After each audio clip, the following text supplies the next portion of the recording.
ഈ ആഴ്ചയിലെ പ്രധാന വാർത്തകൾ എന്തൊക്കെയാണെന്ന് നോക്കാം.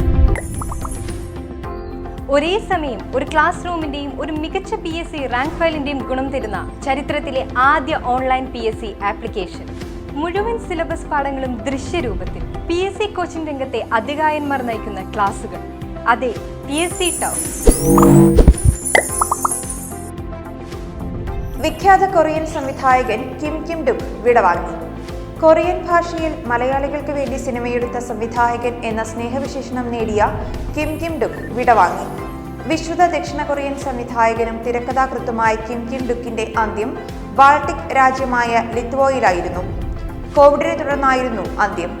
ക്യാൻ, ബെർലിൻ, വെനീസ് ചലച്ചിത്രമേളകൾക്ക് ശേഷം നവംബർ ഒടുവിലാണ് ലാത്വിയയിലെത്തിയത്. 60ാം പിറന്നാളിന് 9 ദിവസം ബാക്കി നിൽക്കെയായിരുന്നു മരണം. 2013 തിരുവനന്തപുരം രാജ്യാന്തര ചലച്ചിത്രമേളയിൽ മുഖ്യാതിഥിയായി പങ്കെടുത്തിരുന്നു.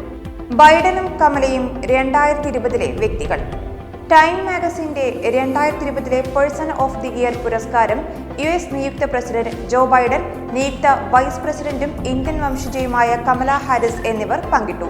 കറുത്ത വർഗ്ഗക്കാരനായ ജോർജ് ഫ്ലോയ്ഡിനെ പോലീസുകാർ വധിച്ചതിന് പിന്നാലെയുണ്ടായ പ്രക്ഷോഭങ്ങളിൽ പങ്കെടുത്തവരിൽ ചിലർക്കായി വാഷിംഗ്ടണിലെ തന്റെ വീട് തന്നെ തുറന്നുകൊടുത്ത ഇന്ത്യൻ വംശജൻ രാഹുൽ ദുബൈ 2020 നായകരുടെ പട്ടികയിൽ ഇടം പിടിച്ചു.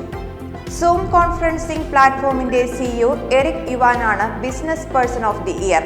US ബാസ്കറ്റ്ബോൾ സൂപ്പർ താരം LeBron James 2020 athletic of the ഇയറായും ദക്ഷിണ കൊറിയൻ ബാൻഡ് BTS 2020 എന്റർടൈനറായും തിരഞ്ഞെടുക്കപ്പെട്ടു.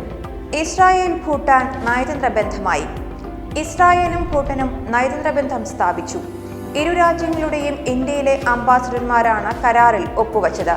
കൃഷി, സാങ്കേതികം, ജലവിഭവ വിനിയോഗം എന്നീ മേഖലകളിൽ ഉൾപ്പെടെ വിപുലമായ സഹകരണത്തിന് വഴി തുറന്നതായി ഡൽഹിയിലെ ഇസ്രായേൽ എംബസിയിൽ കരാർ ഒപ്പിട്ട ശേഷമുള്ള സംയുക്ത പ്രസ്താവനയിൽ പറഞ്ഞു. കഴിഞ്ഞ ദിവസം മൊറോക്കോയുമായി സഹകരണത്തിന് ധാരണയായതിനു പിന്നാലെയാണ് ഇസ്രായേൽ ഭൂട്ടാനുമായി കരാർ ഒപ്പിട്ടത്. UAE, ബഹ്റിൻ, സുഡാൻ എന്നീ രാജ്യങ്ങളുമായും അടുത്തിടെ നയതന്ത്ര ബന്ധം സ്ഥാപിച്ചിരുന്നു. നയതന്ത്ര കരാറിൽ ഏർപ്പെടുന്നത് ഇപ്പോഴാണെങ്കിലും ഉഭയകക്ഷി സൗഹൃദത്തിന് വർഷങ്ങളുടെ പഴക്കമുണ്ട്. കാർഷിക മേഖലയിലെ മാനവശേഷി വികസനത്തിൽ 1982 മുതൽ ഭൂട്ടാന് ഇസ്രായേലിന്റെ പിന്തുണയുണ്ട്. ഇന്ത്യയുമായി വളരെ അടുത്ത ബന്ധം തുടരുന്ന ഭൂട്ടാന് ലോകത്താകെ 53 രാജ്യങ്ങളുമായി നയതന്ത്ര ബന്ധമുള്ളൂ. നേപ്പാൾ, പാകിസ്ഥാൻ, അഫ്ഗാനിസ്ഥാൻ, മ്യാൻമർ, ബംഗ്ലാദേശ് എന്നീ അയൽ രാജ്യങ്ങളുമായും ഭൂട്ടാന് നയതന്ത്ര ബന്ധമുണ്ട്. അതേസമയം ചൈന, US, UK, റഷ്യ തുടങ്ങിയ രാജ്യങ്ങളുമായി നയതന്ത്ര ബന്ധമില്ല.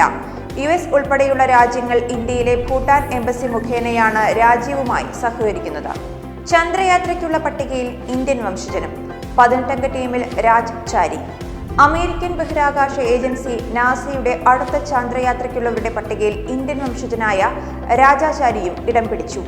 ആർടെമിസ് ടീം രൂപീകരിക്കുന്നതിനും അടുത്ത ചാന്ദ്രദൗത്യങ്ങൾക്ക് വഴിയൊരുക്കുന്നതിനുമായി രാജാചാരി ഉൾപ്പെടെ 18 ബഹിരാകാശ യാത്രികരുടെ പ്രാരംഭ ടീമിനെയാണ് നാസ തിരഞ്ഞെടുത്തത്.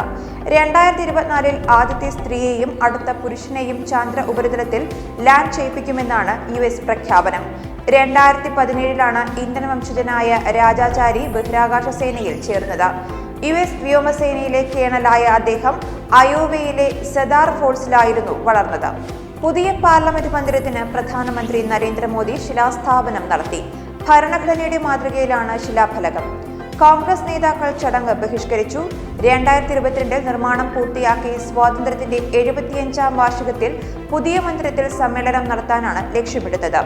ശിലാസ്ഥാപനം നടത്താൻ അനുമതിയുണ്ടെങ്കിലും നിർമ്മാണം തുടങ്ങരുതെന്ന് സുപ്രീം കോടതി നിർദ്ദേശം നൽകിയിട്ടുണ്ട്. പുതിയ പാർലമെന്റ് മന്ദിരത്തിന് ശിലാസ്ഥാപനം നടത്തിയത് ചരിത്ര നിമിഷമാണെന്ന് പ്രധാനമന്ത്രി പറഞ്ഞു. ഇന്ത്യക്കായി ഇന്ത്യക്കാർ പാർലമെന്റ് നിർമ്മിക്കുന്നു. ആധുനികതയുടെയും പാരമ്പര്യത്തിന്റെയും സങ്കലനമാകും പുതിയ പാർലമെന്റ് മന്ദിരമെന്നും അദ്ദേഹം കൂട്ടിച്ചേർത്തു. വൃത്താകൃതിയിലുള്ള ഇപ്പോഴത്തെ പാർലമെന്റ് മന്ദിരത്തിന് സമീപം ത്രികോണാകൃതിയിലാണ് പുതിയ മന്ദിരം. 64,500 ചതുരശ്ര മീറ്റർ വിസ്തൃതിയിൽ 971 കോടി രൂപ ചിലവിലാണ് നിർമ്മാണം. നിലവിലെ മന്ദിരത്തിനേക്കാൾ 17,000 ചതുരശ്ര മീറ്റർ വലുതായിരിക്കും പുതിയ മന്ദിരം. 6 കവാടങ്ങളുണ്ടാകും, 4 നിലകൾ. ലോക്സഭാ ചേംബറിന്റെ വലിപ്പം 3015 ചതുരശ്ര മീറ്റർ. 888 അംഗങ്ങൾക്ക് ഇരിപ്പിടം ഉണ്ടാകും.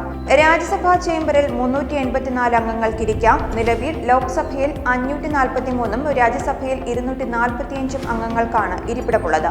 പുതിയ മന്ദിരത്തിൽ സെൻട്രൽ ഹാളുകൾ ഉണ്ടാകില്ല. സംയുക്ത സമ്മേളനങ്ങൾ ലോക്സഭാ ചേംബറിൽ നടക്കും. ഇരിപ്പിടങ്ങൾ നിലവിലുള്ളതിനേക്കാൾ വലിപ്പമുള്ളതാണ്. തൊട്ടടുത്ത മന്ദിരത്തിൽ എല്ലാ എംപിമാർക്കും ഓഫീസ് ഉണ്ടാകും. വായു, ശബ്ദ മലിനീകരണങ്ങൾ നിയന്ത്രിക്കാനും ഭൂകമ്പം ചെറുക്കാനും സംവിധാനമുണ്ടാകും. 2000 പേർ നേരിട്ടും 9000 പേർ പരോക്ഷമായും നിർമ്മാണത്തിൽ പങ്കാളികളാകും. ടാറ്റ പ്രോജക്ട്സ് ലിമിറ്റഡ് ആണ് നിർമ്മാണത്തിന്റെ കരാർ നേടിയിട്ടുള്ളത്. രാഷ്ട്രപതി ഭവൻ മുതൽ ഇന്ത്യ ഗേറ്റ് വരെ നവീകരിക്കുന്ന സെൻട്രൽ വിസ്ത പദ്ധതിയുടെ ഭാഗമായാണ് പുതിയ പാർലമെന്റ് മന്ദിരം നിർമ്മിക്കുക. നിലവിലെ പാർലമെന്റിന്റെ ബലക്ഷയവും ഭാവിയിൽ മണ്ഡല പുനർനിർണയത്തിന് ശേഷം എംപിമാരുടെ എണ്ണം കൂടാൻ സാധ്യതയുള്ളതും ചൂണ്ടിക്കാട്ടിയാണ് പുതിയ മന്ദിരം പണിയുന്നത്. ഇനി ഒരാഴ്ചയിൽ നിങ്ങൾ അറിയേണ്ട പ്രധാന വാർത്തകളുമായി അടുത്ത എപ്പിസോഡിൽ കാണാം.